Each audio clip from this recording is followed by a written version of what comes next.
भारतीय छात्र संसद foundation, MIT school of government और MIT विश्व शांति विश्वविद्यालय की संयुक्त पहल भारतीय छात्र संसद 12 संस्करण पूरे कर चुकी है।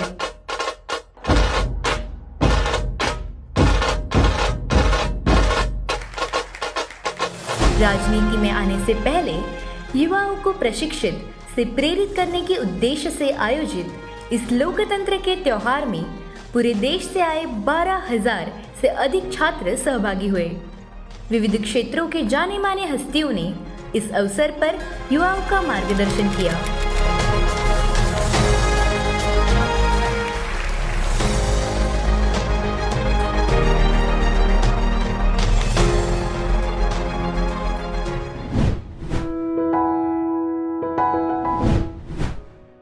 एमिनेंट जर्नलिस्ट रशीद किडवाई, इन्होंने इस 12वीं छात्र संसद में अपने विचार प्रकट किए।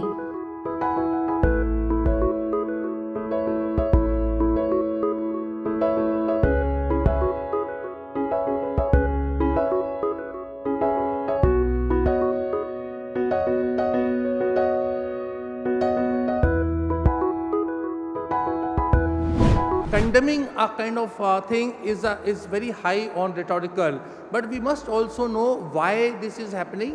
And one more thing we must remember that we are a democracy.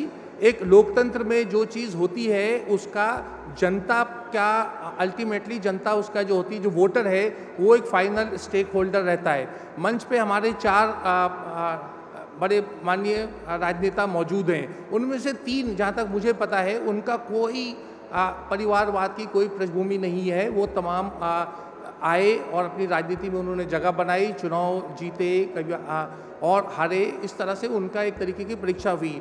जो चौथी जो एक हमारी महिला जो राजनेता जो मंच पे बैठी हुई हैं, उन्होंने भारतीय फॉरेन सर्विस में हमें उनकी एंट्री रही। उन्होंने पूरी अपनी सर्विस देश के लिए करी, विदेश सेवा की और उसके बाद वो राजनीति में आई, सक्रिय राजनीति में आई, चुनाव लड़ी और चुनाव कई बार जीती, कई बार हारी।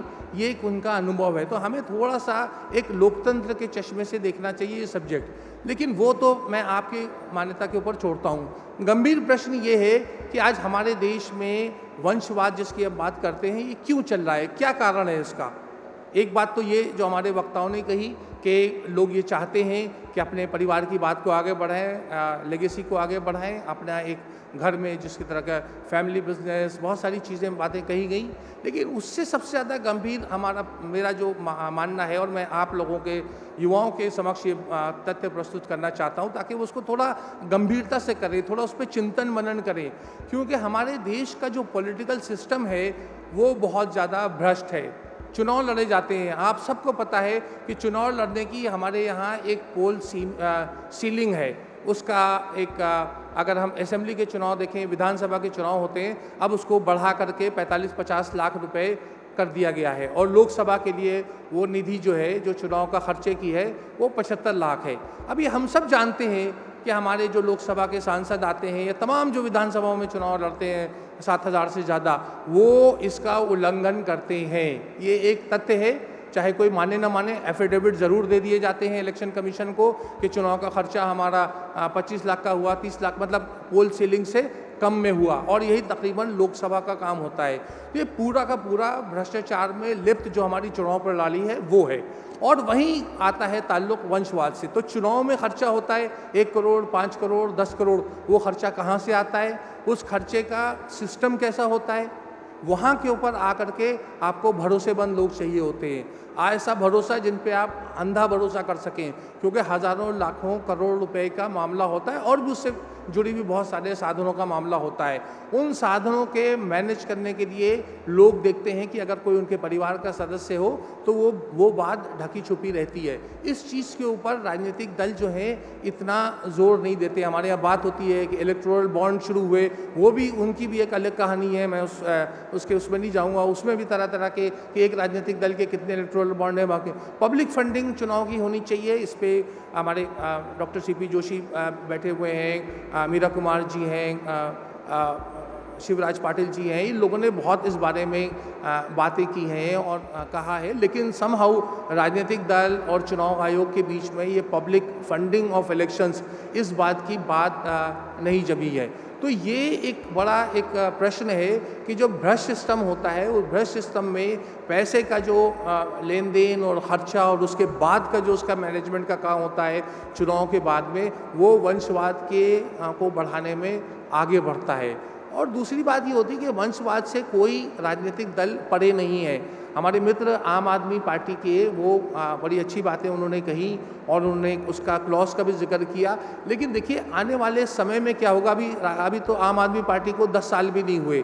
जैसे जैसे हम दूसरे मामलों में देख रहे हैं कि चुनाव की फंडिंग का या जिस तरीके के दिल्ली में भी आरोप लगे, उसकी मैं राजनीति में नहीं जाना चाहूँगा, लेकिन एक राजनीतिक दल को एक पैसा चाहिए होता है, इसीलिए पूरा वो लिकर स्कैम की बात हो रही है। हो सकता है वो सब गलत हो, लेकिन राजनीतिक दलों को पैसा चाहिए होता है, उससे ये सारी की सारी चीज़ें जो हैं वो जुड़ती हैं और इसी वजह से ये तमाम प्रश्न खड़े होते हैं। और दूसरी बात आती है कि जनता क्यों उदासीन है। आज हमारे मित्र ने इतने सारे एग्जाम्पल दिए, मैं भी वही सारे एग्जाम्पल दे सकता हूँ। जो आदमी मुख्यमंत्री बनता है, आप जानते हैं, चाहे वो नवीन पटनायक हो, चाहे MK स्टालिन हो, वो लाखों करोड़ों वोट से जीत रहे हैं। क्या हम जनता की इस बात को सिर्फ इसलिए ठुकरा दें कि वो एक परिवार से हैं या उनके पिता या उनके परिवार के लोग उस राजनीतिक दल में जुड़े हुए थे? दूसरी बात, जो वोटिंग पैटर्न है, आज यहाँ मीरा जी बैठी हैं, वो हो सकता है इस चीज़ को बहुत बेहतर तरीके से बताएं। आज हमारे देश के में पार्लियामेंट में और विधानसभाओं में कितनी महिलाएं जीत के आती हैं? जनसंख्या तो 50% है, लोकतंत्र में तो संख्या के आधार पर बातें होती हैं। क्यों महिलाओं को प्रतिनिधित्व नहीं मिलता है? और जो महिलाएं आती हैं उसमें बहुत सी महिलाएं, मैं तथ्यों के आधार पर कह सकता हूं, उनको आप वंशवाद का दोषी ठहरा सकते हैं कि वो परिवार से आती है, लेकिन वो अगर परिवार से ना आए तो राजनीतिक दल और राजनीतिक व्यवस्था और जो वोटर है वो उनको क्यों नहीं वोट देता, क्यों उसको सामने नहीं लाता? ये प्रश्न है, इसके ऊपर आप मंथन करिए। मैं इस स्थिति में नहीं हूँ कि उसका जवाब दे सकूँ। मुस्लिम महिलाओं के बारे में मैंने अध्ययन किया है। 1951-52 से पहले चुनाव हुए उन चुनाव से लेके आज तक कुल 22 मुस्लिम महिलाएं जो हैं वो लोकसभा की सदस्य हुई हैं। आप अगर मुसलमानों का जो संख्या में जो अनुपात है और उसके अगर 50% मुस्लिम महिलाओं का आप देखें तो वो संख्या उसकी 10 गुनी होनी चाहिए थी, वो नहीं है। क्यों नहीं है, क्या कारण है? ये बातें हमें सोचनी होंगी और उसके ऊपर अपना ध्यान करना होगा। तो इसलिए हम एक व्यक्ति का एक कमेंट है जो उसने भारत देश के बारे में कहा था, विदेशी पत्रकार ने, उसने कहा what ever you say about India the opposite is equally true.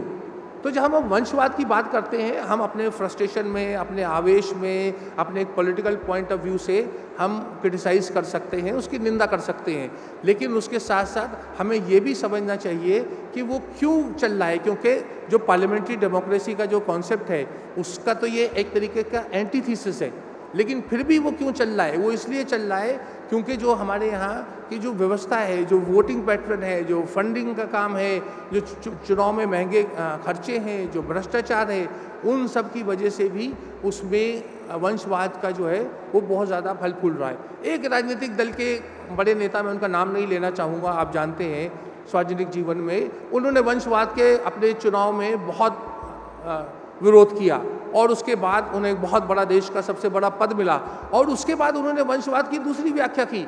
उन्होंने कहा कि नहीं, एंट्री लेवल के ऊपर, मतलब आने में कोई दिक्कत नहीं है, क्योंकि उनकी पार्टी के बहुत से सदस्य जो हैं वो वंशवाद से घिरे हुए हैं। उन्होंने कहा कि नहीं, उसमें कोई दिक्कत नहीं है। हाँ, पार्टी का सर्वोच्च पद, मतलब पार्टी का अध्यक्ष या पार्टी का खजांची या पार्टी का महामंत्री, वो वंशवाद वाले को नहीं बनना चाहिए।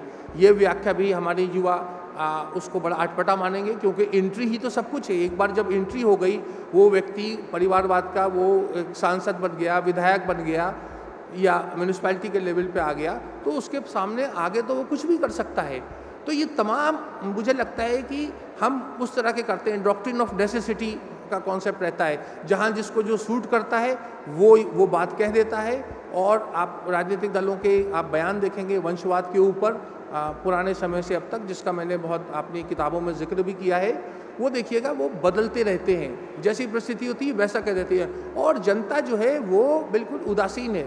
एक दिन, ये मैंने अभी एंटी डिफेक्शन के बारे में भी मेरी चर्चा हो रही थी, मैंने कहा जनता अगर ये एंटी डिफेक्शन वालों को, वंशवाद वालों को वोटर रिजेक्ट कर दें तो आप देखिएगा ये तमाम समस्याएं अपने आप ही ख़त्म हो जाएंगी। तो मेरा कोई राजनीतिक भाषण नहीं है, मैं तो सिर्फ आपसे एक संवाद करने आया था।